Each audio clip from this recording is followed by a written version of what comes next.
So last week we looked at how do we become a person worth imitating. And today I want to talk about how do we practically help the next gen win. So today's message is going to be a little bit more practical than normal. There's going to be a little bit more do's involved in it, a little bit more action involved in it than usual. And so I kind of want to give this massive caveat before we even begin, because I think it could be easy, especially in some of our church traditions and backgrounds, to hear this message and think, okay, what the pastor's saying, what the preacher's saying is I've got to do these things in order for God to love me. And I want to kind of dispel that right now. We don't do anything to earn God's love. God loves us freely and fully. We only do and act out of obedience as a response to God's love. So as you hear me walk through some really practical things today, parents especially, I want you to hear me clearly in saying, if you get up from today and choose to do nothing with what I've shared with you today, God's love for you is not changed, it is not broken, it is not diminished. But if you want to experience the fullness of joy that God has designed you for, it's found in our willingness to obey. So Deuteronomy chapter 6, verses 4 through 9. We're going to pick up on the next verses that we didn't cover last week, verses 6 through 9. And I'm going to give us some very practical ways that you and I can help the next gen win. So go ahead and write these down. We help the next gen win when we, here's the first one, and probably the one I'll spend the most time on, when we invest in kids. When we invest in kids. Deuteronomy chapter 6, verses 6 and 7a say this, and these words that I command you today, he's talking about verse 4 and 5, love the Lord your God with all your heart, soul, and might. And these words that I command you today shall be on your heart. And look at what he says, okay? He's going to turn the direction for us. He's going to say, teach them diligently to your children.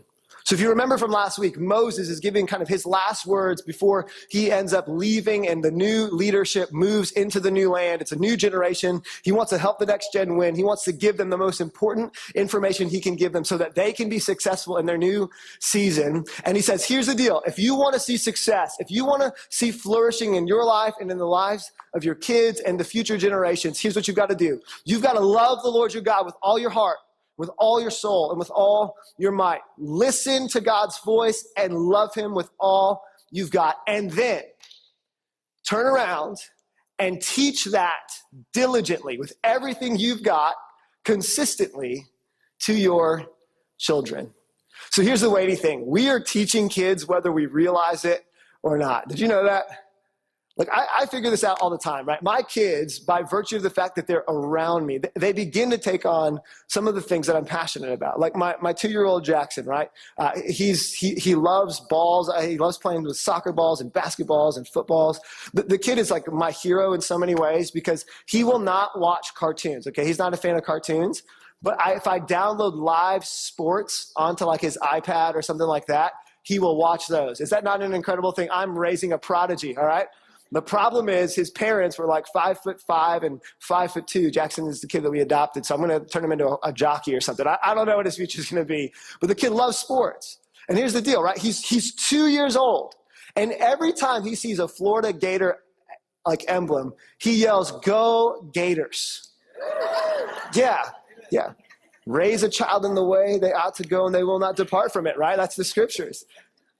And so my son, right? Like my son is a rabid Gator fan, and he has the favor of God on his life, right? Like, there's no doubt about that. Why? Because he's my son, right? Like, I don't have to intentionally like program my child, although I do. I don't have to intentionally program my child to love the Gators. It's just by virtue of what he's around, right? Here's the thing. We teach our kids whether or not we want to or not. They pick up our tendencies. And maybe you might be sitting here saying, well, I don't have kids. This part isn't for me. Well, hold on because of a couple of things. One, if your desire is one day to be a parent, we're going to talk to parents for a little bit. If your desire one day is to be a parent, there's never a better time than before you're a parent to learn how to be a parent. Like and all of us would agree, you need all the training you can get. But here's the second thing, is that you influence kids if you're an adult in ways that you don't even imagine or realize. Like we'll talk about this in just a little bit, but there's so much research and study that shows the way that adults, whether or not they're parents or not parents, react to children when they're in the vicinity, affirm or define in many ways the way a child sees their value or worth. And so this is an all call to all of us, but the text is really clear. Hey, we need to start by investing in our kids. So what do kids need? Kids need a couple things. One, kids need consistency. Kids need consistency. Write this down. Dr. Bernard Ahrens, who's the director of the Center of Mental Health Services, that does incredible research on kids' mental health. And he has this quote that I think is so poignant to what we're talking about today. He says, a child learns how to approach the world by observing the behavior and values. Notice it doesn't say parents, right? Of the people around him. The more consistent the messages he gets, the more stable he or she feels. Without consistency, kids have a hard time controlling themselves.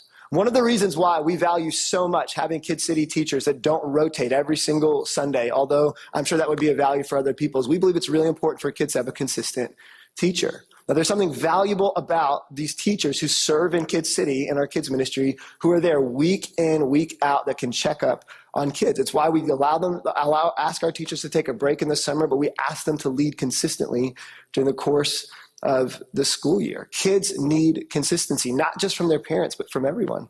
Here's the second thing kids need. Kids need connection. There's an interesting story in the New Testament, and I taught on this a little while back in a sermon called Jesus is for Children. But if you look at the heart that Jesus has towards kids, it is very clear that he prioritizes and values them in ways in which a culture during that time never did. And in Matthew chapter 19, verse 13 and 14, we see this.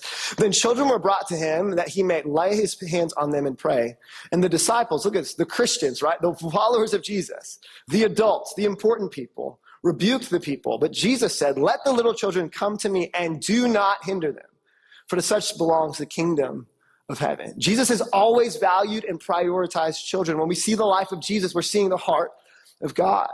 But here's the challenge. It is so easy for us to forget and not realize how important connection is for kids. That kids need to be connected with God and connected with adults who love them from the very beginning. And this is how we can help the next gen win. The overwhelming majority of people who become followers of Jesus become followers of Jesus between the ages of 0 and 14. We call it the 0 to 14 window. The kids that are in Kid City right now are in a vital place in their life where if they are able to engage with the story of God, their entire lives can be changed. The trajectories of their futures are impacted by the work that is done for kids. It's why we value kids ministry so much and student ministry so much in the life of our church. But I want to take a caveat if I can, right? And talk just a minute to parents if I can. Because there's a lot of research and study that is showing that kids are the most disconnected today than they have ever been to their parents. And here's the reason why. Because of the things that we carry in our pockets. There was some research that was done recently that showed an increase by the CDC as well as different hospitals and emergency rooms. We're seeing an increase in child injuries. And the majority of the study was connected back to the fact that parents were less attentive to their children, both at home and out on the playgrounds, because they were doing this. Like, I hate to think how often my kids, right, have been saying something important to me, and I've been responding to a text message. Or another study showed of a child who's a little baby was trying to interact with her mother. Her mother was pushing the stroller and stopped, and the baby's face literally changed, and you could see disappointment and pain on the child's face because the mother was watching a YouTube clip. You see, we don't realize how distracted these things are making us. But parents, I want you to consider this, and this is something that I'm working on in my own life and trying to work through too, is am I creating an environment of connectivity in my own home where my kids know that I can see them eye to eye and face to face? Our kids need connection because that is how they know that they're loved. Consistency, connection, and here's the last one, celebration. Wes Stafford, who writes this book called Too Small to Ignore, says this: if God places a child before you and you are too busy to wield either a positive or negative influence, you just did the latter. You communicated that the child doesn't matter and isn't important. And so everybody in the room, when you walk through these hallways and you see these little kids running around, right? You see them go to the snack table and take all of the good food, right? Like there's like one kid, and it's usually my kid, right? With like an entire cup of grapes and an entire, another cup of cheese, and there's nothing left for you but a toothpick, right? Like there are emotions that you can feel in that moment, right? But let me tell you, the adults in the room who get down on a knee and get to eye level with our kids, you are celebrating our kids. When there's a little kid who's screaming and making noise in the auditorium, you have a choice or a decision to either smile at that parent or roll your eyes at that parent. All of these things communicate, right? And I want us to be a church. I want us to be a faith family. I want us to be an environment where kids know that they're celebrated. They look forward to going to church because they know that when they're there, they're going to get somebody eye level with them who's going to value them and say, you matter. You matter to me and you matter to God, and what you do with your life matters, and we're so excited that you are here with us. Let's be that kind of church, a church that is consistent for our kids, that helps our kids connect with God and celebrates them every step of the way. If we want to help the next gen win, we teach our children to love God and listen to God, and we do it diligently over time and for the long haul. Now, let's be honest. If that's what kids need, can we talk to what the parents need for a minute? Parents, do we need some comfort? I mean, if you're anything like me, I feel like I'm blowing it. I feel like I am botching this parenting thing all of the time. I feel like, as a general rule, if I were to get a grade on parenting, I would get like a C minus, right? And that's graded on a curve. And I'm doing my absolute best. If you're a parent, it feels like every time you figure out your kid, they enter into a new era, and it's like, gosh, can I use any of the things that I used to use to help raise them? Some of us parents, we need community. And we need community because we need to know that we're not doing this on our own. This is why community groups are so valuable and so important to us. It is so helpful when I can sit down with another dad and be like, hey, is your 8-year-old just like crying at random times for no reason? Yeah, yours too? Okay, it's not my fault. Okay, great. Like, I need some of that. And parents, we need coaching as well. And if we're gonna help the next gen win, we wanna be a church that helps you be able to do that. And so I'm really excited about something that we're launching that I think that some of us need to consider, a place for us to get some comfort, get some community, get some coaching. On August 19th, we're gonna be launching the parenting course. It's a 6-week course that's gonna be taught here on Sunday mornings. And we've got people from the greatest generation and from the baby boomer gen that are going to be teaching that course. They're going to be giving a wealth of their kind of insight and their wisdom to parents to help us navigate the season of life that we're in. They're incredible people, and I cannot commend this course to you enough. And here's what's really cool about both John and Joanne Coppice and the Baileys, is that their adult kids go to our church too. So you can interview their adult kids if you want to see if they're legit or not. I mean, it's pretty cool that we've got that situation in play. But we want to make sure that that's available to you. So mark that down and pay attention to it, because we need to learn how to teach our kids diligently. If you're anything like me and you feel like there's a gap between what you need as a parent and your capacity, this might be helpful for you. So note to people who are not parents. You might be sitting here thinking, okay, is this a parenting sermon or not? No, it's not, but we need to take some time to talk to the parents. And note to people who are not parents. We need you to take your role seriously if we're going to see the next gen win. We need you to be invested fully in the next gen. We need you to be invested fully in helping our kids grow in environments where they're going to know and connect and follow Jesus. Because as parents cannot do it alone. In fact, if you look at the text, hear, O Israel, the Lord your God, the Lord is one. The words that Moses is giving to the people of God in that time is not directly, it's just specifically to parents and family. It's directed to the entire tribe. It's directed to the entire family. You know, this week I got to jump in and visit Orlando Outreach a couple of times. And on the last day, I got to sit down where they kind of have their celebratory dinner with a group of their leaders. And they were sitting down at Chili's. And I want you to take a look at this photo just for a moment if I can, because I want to make 2 points, okay? The overwhelming majority of the people in this photo are not parents. Would you agree? But they gave their week. They took off vacation time to invest in our kids. They are young adults. They are young professionals. They are business people. They are college students who have said, we're going to take our best time and energy. We're going to take our own vacation time and we're going to invest in middle school students and high school students. We're going to help them win. And I was just sitting at that table watching all these kids chat, right? It hit me.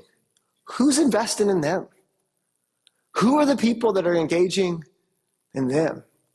If you're an empty nester, if you're a single adult further along in life, we need mentors for the young people in our church. If you're not going to volunteer in student ministry, that you don't need to do that, but you can be a mentor to someone. I think there is no better person that I know of that embodies what it looks like helping the next gen win. She's not married, she doesn't have kids, but she does it incredibly well than Jen. This photo is from this week as well. My daughter Emma wanted to come with me on Monday night to go to see what was going on at Orlando Outreach. And so when I walked into the auditorium, somebody grabbed me for a question, and I was blown away. Jen immediately lit up and just celebrated the fact that 8-year-old Emma was there with all these middle schoolers and high schoolers. And Jen is, pretty cool. The kids think that she's awesome. And she walked directly to my 8-year-old and engaged her in a conversation. Jen asked her about her day. Jen asked her about what was going on in her life. Jen asked her about the transition that she's got as she goes to a new school. And she got eye to eye with my 8-year-old daughter. And then as the service started, Jen sat down next to Emma. And there's all these middle schoolers and high schoolers, right, worshiping God in front of her. And Jen sat down and Emma sat right next to her. And while the music is loud and playing, Jen just worships Jesus like she's doing, like she would any other place. And my 8-year-old got to sit right next to her. Do you know how massive this is for my 8-year-old? Do you have any clue? If Jen's attitude was, I'm not a parent and it's not my job, do you know how much my kid would be missing out on? We need tons of Jens. We need people like her who are willing to say, I'm going to get eye to eye and come alongside and help the next gen win. This is not a call just to parents. This is a call to all of us. My 8-year-old wanted to stay up until 10:30 so that she could go hear Jen teach from God's word. She's sitting there with a little bulletin taking notes while Damien is giving the message on Monday night. Why? Because Jen's sitting there taking notes. And so if you're a person who's not married, if you're a young adult, if you're an older adult without kids and you're thinking, okay, how do I jump in and help the next gen win? There are countless ways for you to do it. We've got young adults who need to be mentored. We've got a ton of kids who need to be engaged and need an adult who's going to get with them eye to eye and say, hey, I'm for you. I'm with you. Let's do this together. And so here's a question all of us need to be asking. How will I invest in kids? For some of us, it's going to mean directly volunteering. For others of us, it's going to be simply just changing our frown to a smile when we hear a baby cry in the service. For some of us, it's going to be walking up to the random mom at Target who's going nuts and saying, hey, let me hold that for you. I know that kids can cause a bit of chaos. I'm here with you. Here's the second thing. We help the next gen win when we leverage moments. Write that down, leverage moments. To define moments, I want us to give us a word by Matt Chandler. He says this: moments are picking the low-hanging fruit of everyday life and turning them into an opportunity to talk about the gospel. So here's how the text continues. Deuteronomy 6:7. It says, you shall teach them diligently to your children and shall talk about them when you sit in your house and when you walk by the way and when you lie down and when you rise. So there are 4 words here that the writer is using that Moses employs. He says, sit, walk, lie down, and rise. He's employing a literary tool that's used often in Hebrew literature called a merism. And a merism is a figure of speech that combines 2 opposite words to indicate an entirety. So here's what he's saying. When you sit and you walk, that means everywhere. And when you lie down and when you rise, it means all the time. So here's what he's saying. Okay, he's not legitimately kind of saying in a very literal way, every time you sit down, find your child and teach them something about God. That's not what he's saying. Every time you wake up, make sure you start and tell your kid. That's not what he's doing. What he's doing is he's saying in everywhere and all the time, you need to be talking to your kids about God. Here's the deal. Jesus was the master of making mundane moments meaningful, wasn't he? I mean, people are asking, like, what's the kingdom like? And he's like, oh, it's kind of like this mustard seed, you know? And they'd be like, well, Jesus, how does God love us? Well, let me tell you about a story about this guy who decided he wanted all of the money from his dad, and he wished his dad was dead, and he ran away, and he spent all his money on food, on wine and women, and lost everything. And then he ended up coming back to his dad thinking he was going to be a servant, and his dad celebrated him, right? Jesus was the master of using story and using everyday things to help teach their kids. And this is, I think, a massive thing for us, because I think sometimes, especially if you're a parent, but I think for all of us, we can think, okay, the responsibility of teaching kids about Jesus and investing in the next gen, that has everything to do with like outsourcing it to like the kids ministry or outsourcing it to a community group or going to a conference. No, the best places we learn, right? The best places we learn are in the everyday life moments. And I think if we just make that shift in our mind, what mundane moments can I make meaningful, then all of a sudden things can change. Here's an example of one that we employ at our house, okay? And it's almost to the point now where it's like annoying, because whenever my wife makes dinner, I'm usually very, very hungry. And the first thing I want to do is I just want to eat it. All right. She's a great cook. And so we'll sit down and I'm like ready to jump into the meal. And before we do that, Elise, who tends to be the one right now, she'll pipe up and she'll say, Dad, wait. We have to pray. And it's like, okay, you're right. We need to pray, right? This is such a mundane thing. We're going to pray before the meal. And usually when she prays, it's like a 7.5 minute diatribe on what happened at school and, asking God to protect, PJ Masks from this, thing that's happening in the cartoon that she's watching. I mean, it is intense, right? And I'm just like, this steak is getting cold, right? Like I'm praying to Jesus, shut her up. Like that's what I'm praying in so many ways. But it's a mundane moment that our daughter has made meaningful, right? That we've made meaningful as a family. Then after that, at our dinner table, we always do highs and lows. And again, the last thing I want to do is be talking about highs and lows. I want to enjoy this meal, but every single day, if it's not Elise, it's Emma. They'll stop us and say, hey, let's do highs and lows. What was the high point of your day? What was the low point of your day? These are just things that we do around our dinner table. And now, right, Elise and Emma are convinced that our 2-year-old Jackson needs to jump in and be able to share his high and his low as well. And it's just a bunch of gibberish. And we all sit there pretending like he's making sense. He feels celebrated and he's confident that we understand him. I have no clue what he's saying, right? But these are the things that we do. Why? Why take time out to do that? Because I know adults who say that high-low moment when they were kids gave them a touch point with their parents. I know. I texted a young man yesterday. Hey, why do you love your community group leader so much? And he said, because he shows up to my football games and he hangs out with me and I can count on him. How do we make mundane moments meaningful? God is not saying you need a master's in divinity and a doctorate in psychology to be able to impact the next gen. You just have to be able to take the mundane moments and say, hey, here's what God is teaching me. Or here's something incredible about the character and nature of God. Last thing, we help the next gen win when we live intentionally. The text says, you shall bind them. It's talking about the commands of God. The command to listen to and love. You shall bind them as a sign on your hand, and they shall be as frontlets between your eyes. You shall write them on the doorposts of your house and on your gates. The term bind refers to a degree of intentionality. See, Moses knows and God knows what you and I know, which is we have a tendency to forget. Anybody have a tendency to forget? Like that God has called you to do certain things, and it's just easy to forget them. We all need reminders. We all need the alarm clock to help us wake up in the morning. We all need the calendar to ping to remind us that we've got lunch or we need to pick up our kids. And God knows that we all need reminders. And so he says, listen, I want you to remember these things because it's easy to forget.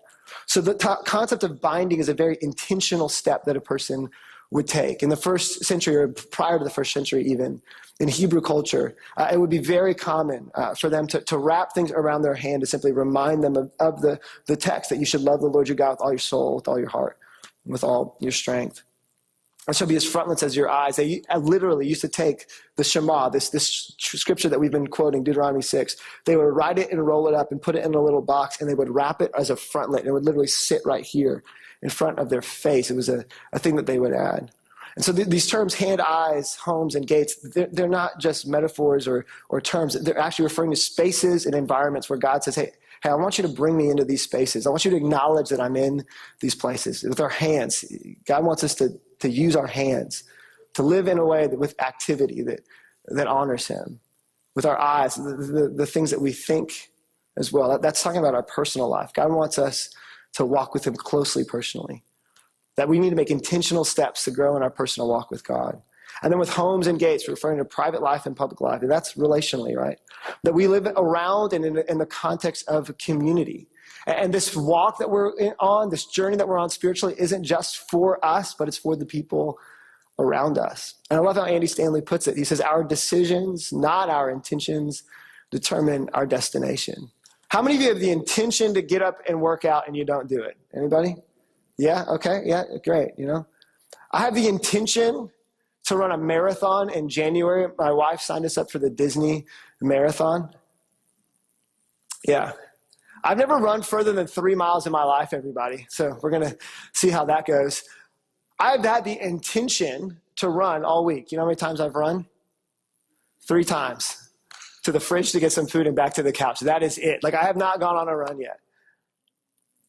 So guess what? Just because you sign up for something doesn't mean it's going to happen. Just because you have the intention to invest, just having the intention to walk with God doesn't mean that you will. It's our decisions that make the difference. Our decisions that make the difference. So when I say live with intentionality, I don't mean live with this hope inside that maybe it'll get done. Live with the decision-making power that has been given to you to say, I'm going to do this. Because here's what we know, intentionality creates intimacy.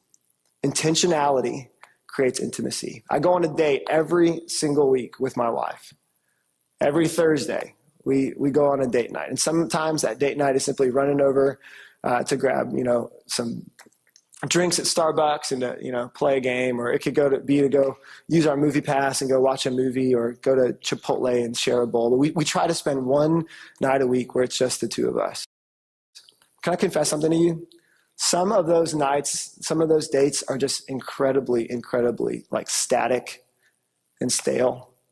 Like, we end up getting together and it's not romantic and it's not cool and nobody's dressed up and I'm tired and exhausted and my phone's exploding. And really what I ought to be doing is, going home and doing something else, or kind of catching up on email, right? Or we're sitting in our conversations are all about church, or they're all about kids. And, by the time we get home, it's just like, all right, good night. Like, it's just like this very, very stale, boring thing. But do you know what happens because we do it intentionally? Is that we have some incredible conversations that we otherwise would not have if we didn't go through the grind of consistently choosing to be together. Listen to me. The great moments in your walk with God do not happen at random. The great moments in your walk with God happen because of intentional choices day in and day out to walk with him consistently. And the decision to do that is what creates the moments we all desire most. So what are your daily rhythms with God? What are your weekly rhythms with God? Like we've talked about Sabbath. What are your yearly rhythms with God? We all need those on the calendar if we're going to help the next gen win. So here's the question to ask. What area of my life needs more intentional focus? What area of my life needs more intentional focus? Here's the truth. God's amount of love for you is not contingent upon what you do with this invitation that I've given you today to help the next gen win. It's not contingent upon it at all. But the amount of your joy will be. 1 John puts it this way. We proclaim to you what we have seen and heard so that you also may have fellowship with us. And our fellowship is with the Father and with his Son, Jesus Christ. We write this to make whose joy? Our joy complete. You see, God has designed it and made it this way, that when you give away yourself to others, when you choose to help those who are coming after you win, when you choose to help the next gen win and invest in those who are your coworkers, your family members, your siblings, students in student ministry, kids in Kid City, when you choose to do that, the person who gets the benefit is you, because God made you and fashioned you to give away what you have so that you could experience the completeness and fullness of joy. His love for you is not dependent upon if you change anything in your life, but your joy is contingent upon whether or not you live in obedience to what he's called you to do. So how can I help the next gen win? That's your next step, and that's your question. How will you practically, or what will you practically do to help the next gen win? I want you to pull out your bulletin if you can right now. There's a connect card in it. And I want to actually create a moment in time for you to actually put this into practice. Because here's the deal. We have ways for you to help the next gen win. These are very tangible, very real ways that you can do it. And for some of you, the way that you're going to do it's not on this list, and that is okay. For some of you, you don't want to write anything down. You don't want to commit to anything. You don't even want to put your name on a connect card because that would admit the fact that you're here, and I get that. There is no pressure, like I said, to do any of these things. But we as a church create and design environments for you to be able to increase your capacity for joy, to experience the fullness that God has intended for your life. And I would also say this, if your Christian walk is boring, it's nobody else's fault but yours. Because the Christian walk is not boring and not designed to be that way. If your Christian walk is stale, it's nobody else's fault but yours. Because here's the deal. Jesus' invitation to come and follow me is an invitation into adventure, into risk, and into great stories that we get to tell for the rest of our life. And perhaps the reason why it's so boring right now, because you're not investing in the next gen, because you're not giving of your best energies and efforts to make a difference in the people that God has called you to make a difference in. Maybe the reason why it's so boring, maybe the reason why there's not that much joy and it's stale is because you haven't allowed the giving away of what he's given you to complete your joy, like John says. So here's some ways, here's some ideas that you can help the next gen with. For some of us, we can serve with notice students.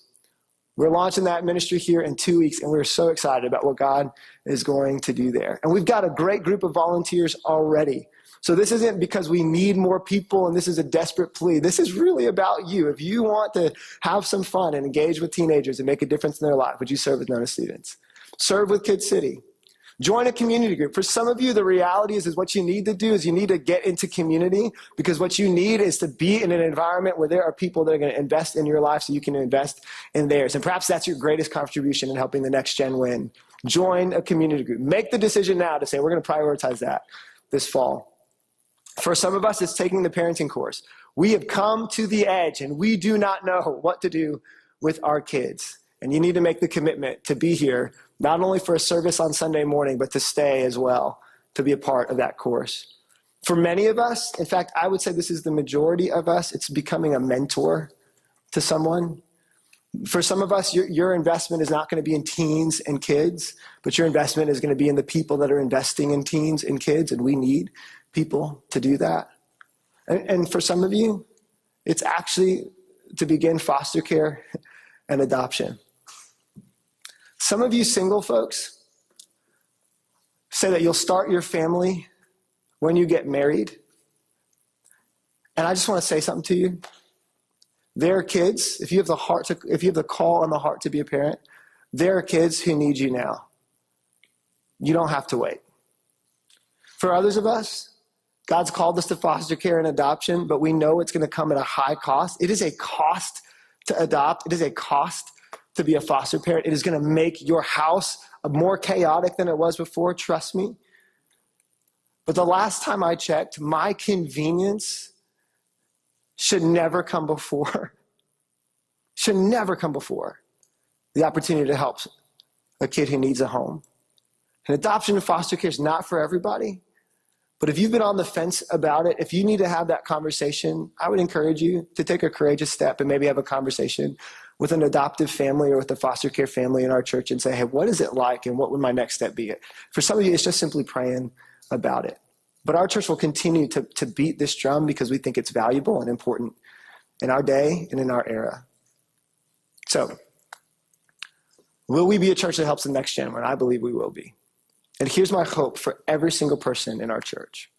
My hope for every single person in our church, if you were to sit down with me and have coffee, if you were to ask me, Collin, what is your desire for every person in our church? My hope, my desire would be that whenever somebody gets baptized, or whenever a baby gets dedicated, or whenever there's a wedding, or whenever there's somebody who gets sent off to be a missionary, or whenever we have a group of kids that graduate high school, or whenever somebody takes their next step in following Jesus, you would be able to point to somebody and say, that happened because I was there.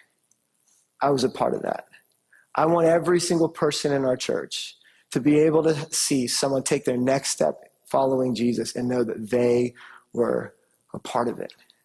And you can't be a part of it if you're not in the game. You can't be a part of it if you aren't willing to invest. You can't be a part of it if you don't help the next gen win. So let's be a church that remembers we don't do any of these things so we can earn God's favor or love.